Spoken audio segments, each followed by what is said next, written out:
एक बार फिर आप सभी का स्वागत है। और इस वीडियो में हम बात करने वाले हैं कुछ क्वेश्चंस जो हैं पार्ट सेकंड जो था 96, जहां पर आपको क्वेश्चन पूछे गए थे, तो वहां से कुछ क्वेश्चन हमें मिले हैं। कमेंट बॉक्स में किसी ने ये क्वेश्चन को लिखा था, तो आप लोगों को कुछ क्वेश्चन अगर याद हैं तो कमेंट बॉक्स में ज़रूर उनको मेंशन कर दीजिए, जिससे कि वो क्वेश्चन है आप सभी लोगों के पास उनका आंसर पहुँच जाए। तो ये कुछ क्वेश्चन हैं जो कमेंट बॉक्स में मिले हैं और कुछ हमें जो है अलग से भेजे गए हैं। तो ये 12-13 क्वेश्चन मिले हैं पार्ट सेकेंड में, जो स्पेसिफिक आपका था, तो वहाँ से ये दिए गए हैं। चलिए हम देख लेते हैं इन क्वेश्चंस को। तो पहला क्वेश्चन देखिए, ये हेनरी फेवल के जो 14 प्रिंसिपल, मैंने कई बार इस चीज़ को डिस्कस किया था वीडियोज में। तो हेनरी फेवल के जो 14 प्रिंसिपल थे, वहाँ पर ये एक प्रिंसिपल होता है स्पिरिट डी कोर्प्स। इसका यहाँ पर मैंने कई बार आपको वीडियो में ये बताया था, इसका मतलब होता है टीम वर्क। और आपके जो एग्जाम में ऑप्शन था यूनिटी इज स्ट्रेंथ, तो ये सेम चीज़ है, टीम वर्क या यूनिटी इज स्ट्रेंथ। तो इसका ऑप्शन आपका यही सही रहेगा, स्पिरिट डी कॉर्पस का ये, ठीक है। तो ये इसका सही हो जाएगा। एक क्वेश्चन था, वहाँ पर कुछ ऑप्शन रखे थे, आपको वहाँ पर एसेट्स को बताना था, निम्न में से कौन सा एसेट्स है। तो वहाँ पर इन्वेंट्री जो है आपका सही आंसर हो जाएगा। और एक क्वेश्चन इस तरीके का आया था, जहाँ पर जो कैपिटल बजटिंग में जो नॉन डिस्काउंटेड टेक्निक और डिस्काउंटेड टेक्निक, इस तरीके का एक क्वेश्चन था आपसे, वहाँ पर पूछा गया था। ऑप्शन में यही सब रखा था, एनपीवी, आईआरआर, पीआई और एआरआर।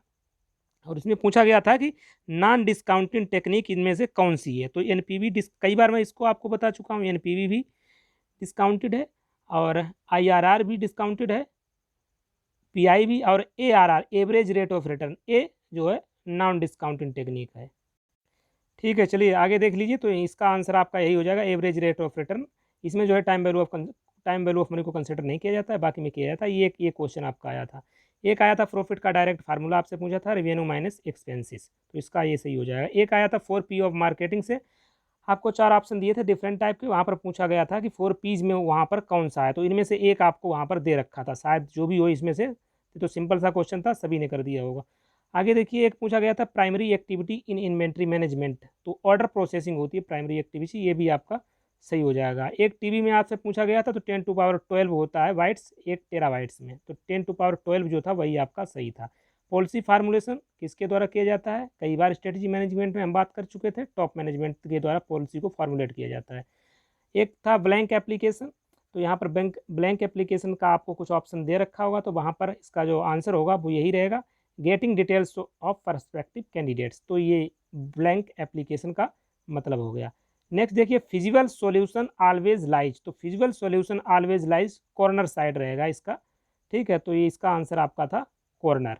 चलिए और देख लेते हैं, कुछ एक दो क्वेश्चन और हैं।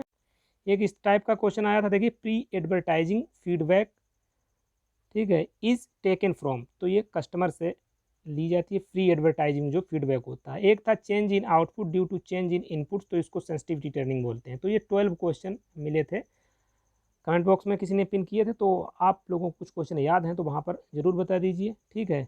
और एक दो कमेंट आ रहे हैं कि आपने जो भी यहाँ पर बताया उससे कुछ भी नहीं आया। देखिए, ये पहली बार एग्जाम हो रहा था, इससे रिलेटेड अगर आपको कोई वीडियो मिल जाए तो वहाँ पर आप देख लीजिएगा कितने वीडियो यूट्यूब पर पड़े हैं इस एग्ज़ाम से related, junior manager operation NBD, कितने वीडियो यूट्यूब पर पड़ा है और क्या उसमें बताया गया है, ठीक है। फिर भी इतनी अनसर्टेनिटी होने के बावजूद एग्ज़ाम का किसी को कोई पता नहीं था कि ये टोटल जो अप्लाइड होगा, क्योंकि मैं जो यहाँ पर बेस बना के चल रहा था वो नेट के क्वेश्चन थे, पीसीएस के क्वेश्चन थे, जो पीसीएस में जो लोग मैनेजमेंट लेते हैं, ठीक है, और आईएएस से रिलेटेड। तो ये मैंने एक बेस यहाँ पर क्रिएट किया था कि इससे रिलेटेड ऐसे ही क्वेश्चन आएंगे, क्योंकि इससे कम में, क्योंकि मैंने जूनियर मैनेजर का पेपर था, इसलिए यहाँ इसी से मैं क्वेश्चन लेके चल रहा था। खासकर जो नेट है, नेट जीआरएफ का जो है, वहाँ से मैं जो सिलेबस से जो चीज़ें मैच कर रही थी, तो वहीं से मैं पिक करके आपको वहाँ पर प्रैक्टिस करा रहा था।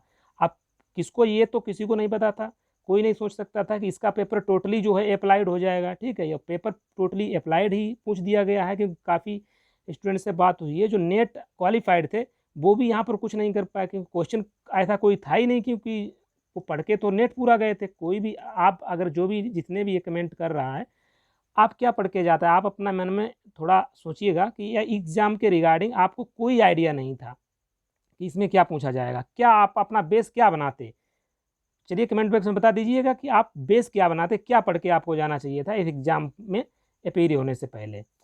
अगर आप सोचेंगे तो आपको भी यही एक सीधा सा एक रिजल्ट यही बनेगा, नेट जेआरएफ को आप इसका बेस बना के एग्ज़ाम में जाते, उसी की प्रैक्टिस करके जाते, और इसके अलावा आपके पास कोई ना तो सोर्स था, ठीक है, जहाँ से आप इसको प्रिपेयर कर सकते थे। तो मेरा तो यही था कि नेट जेआरएफ पीसीएस के जो क्वेश्चन आए थे, काफ़ी बुक्स मेरे पास पड़ी, तो वहाँ पर मैंने कुछ क्वेश्चंस को सेलेक्टेड किया था जो मैच कर रहे थे सिलेबस से, तो उनको मैं प्रैक्टिस करा रहा था।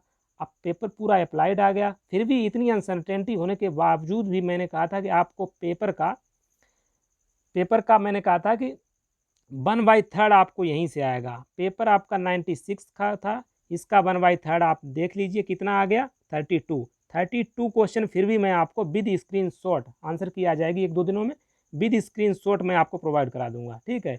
जबकि इतनी अनसर्टेनिटी थी पेपर में, तब भी मैंने आपको कहा था पेपर का 1/3 आपको यहीं से मिल जाएगा, और जब आंसर की आ जाएगी तो विद स्क्रीनशॉट और जो भी है बताया है उससे मैं आपको ये 32 क्वेश्चन आपको बता दूंगा, ठीक है।